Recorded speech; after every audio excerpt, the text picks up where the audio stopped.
Uy, parang napakalambot naman yan. Ganito ka rin ba kumain ng sinigang? Yung tipong ibubuhos yung malapot na sabaw sa kanin hanggang sa malunod. Isa talaga tong sinigang sa di nalulubang pagkain natin mga Pinoy. Madali pa to sa easy. Tuturuan ka ni Tipsy. Let's go!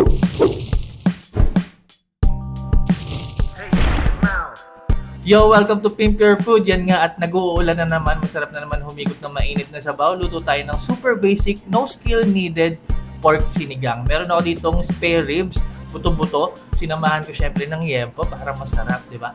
And then pakuluan lang natin yan saglit hanggang sa maglutangan lang yung kanyang impurities or yung scum. And then ayan, discard na natin yung tubig. Hugasan natin yung ating karne. Huwag kayo mag-alala, hindi mawawala lasa niyan sa galit lang natin pinakuluan. Alright, palitan natin ng bagong tubig, pakuluan natin yan. Hintayin natin kumulo. And then kapag kumukulo na, ayun, basic lang. Lagay natin yung iba nating sangkap. Itong sibuyas, itong kamatis, at yung gabi. Inuna ko yan, sinabay ko yan sa pagpapalambot ng karne kasi gusto ko madurog yan. Lumambot ng gusto yung kamatis, sibuyas, at syempre yung gabi. Nilagyan ko ng asin, pantimpla, pampalasa. Alright, 50 minutes kong pinakuluan. Ayan, di ba? Para naman, gusto ko kasi sa sinigang talaga malambot na malambot yung karning baboy. Alright, malambot na yung karne niyan. And then, optional lang tong step na to. Kunin ko yung mga ilang sa ating gabi, dudurugin ko para lumapot ang ating sabaw. Yan, sihalo lang natin ulit. Alright, tapos timplahan na natin yan. Sinigang powder ang gamit ko. Bakit? Kasi ito ay super basic nga, di ba? Ito para sa mga bagay ito sa mga masyadong maraming laging ginagawa na sinisingit lang ang pagluluto. Ito para sa inyo to. Timplahan natin yan ng patis. Pag okay na kayo sa lasa, ayan, lagay na natin yung mga gulay natin. Huwag kayong maglalagay ng gulay na hindi nyo kinakain. Kung hindi kayo kumakain ng gulay, huwag na kayong maglagay ng gulay para, di ba? Kaysa naman masayang. Sinigang pa rin yun.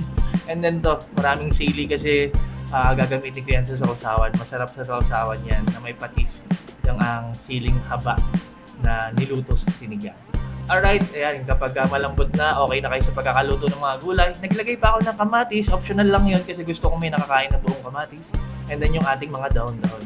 Meron ako ditong kangkong. Pwede kayong gumamit ng talbos ng kamote o ng pechay. Bahala kayo. Alright, lutuin lang natin saglit. And now, look at that. Sabi ko naman, di ba, gusto ko malambot yung ay, naku po. Di ba? Ayan, di na ako naglagay ng broth cube dyan kasi tiwala na ako sa lasa ng aking buto-buto. Alright, ipaligo natin ang malapot na sabaw at mainit na sabaw sa ating kanin. At ayan, ready na. Sarap ng ating mga gulay-gulay. Napakalambot ng ating karne. Tapos ang ating maanghang na sausawan. Alright, di ba? Kayo ba, anong paborito nyong gulay sa sinigang? Lagay nyo dyan sa comment section. Maraming salamat sa palagi nyong panonood, pagtangkilik, pagsuporta at pagsubaybay. Ako po si Tipsy D. God bless sa inyong lahat. Peace!